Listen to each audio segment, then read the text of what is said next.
পঞ্জিকার পাতায় শীতকাল না এলেও মধ্য হেমন্তেই প্রকৃতি যেন জানান দিচ্ছে শীতের আগমনী বার্তা। এরই মধ্যেই প্রকৃতিতে বইছে হিম বাতাস, আর শীতের আবহে নানা রকম পিঠা বানানোর ধুম পড়ে বাংলার ঘরে ঘরে। তবে ঘরের পাশাপাশি ফুটপাতেও মেলে হরেক রকম পিঠা। শীত ঋতু আসার আগেই পিঠা তৈরির যেন ধুম পড়েছে ঝালকাঠি শহরের ফুটপাতে। সংসারের আয় বৃদ্ধির জন্য নারীরা এই সময়টাকে বেছে নেন পিঠা বিক্রির কাজে। খাটুনি বেশি হলেও কম পুঁজিতে ভালো লাভের মুখ দেখছেন তারা। আমার এই শীতের সিজনে এটা বাড়তি আয়, আমার সংসারিতে ভালোই চলে, মোটামুটি ভালোই বেচা কিনে হয়। আমার একটা চার দোকান আছে, তাছাড়া আমার কিছু হয় না, জন্য আমি পিঠে বেচা ধরছি।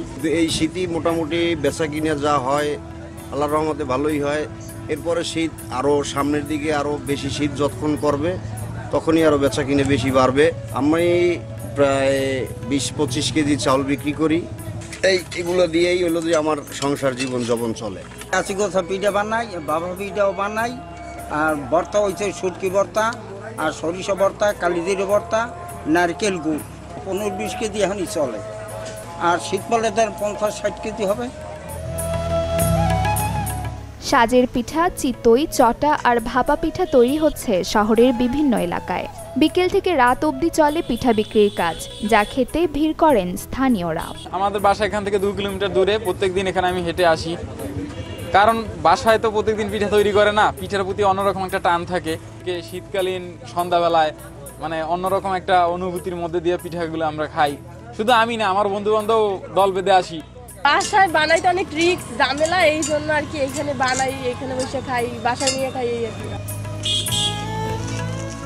পিঠা বিক্রির সাথে জড়িত এই ক্ষুদ্র ব্যবসায়ীদের সব ধরনের সহায়তা করা হবে বলে জানান ঝালকাঠি শিল্প সহায়ক কেন্দ্র বিসিকের উপব্যবস্থাপক।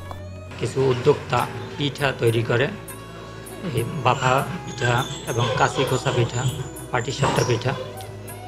এই উদ্যোক্তারা এই পিঠার সরবরাহ করে বা বিক্রি করে তাদের জীবিকা নির্বাহ করে থাকে। যদি এসব উদ্যোক্তারা বিসিকের সাথে যোগাযোগ করে তাহলে বিসিকের পক্ষ থেকে তাদেরকে সার্বিক সহযোগিতা করা হবে। নানা ব্যস্ততায় বাড়িতে পিঠা তৈরি করতে পারেন না অনেকেই, তাই পিঠার দোকানগুলোই হয় একমাত্র ভরসা। তাই পুরো শীত জুড়েই পিঠা ব্যবসায়ীদের বেচাকেনা চলে রমরমা। Desk report, channel 24।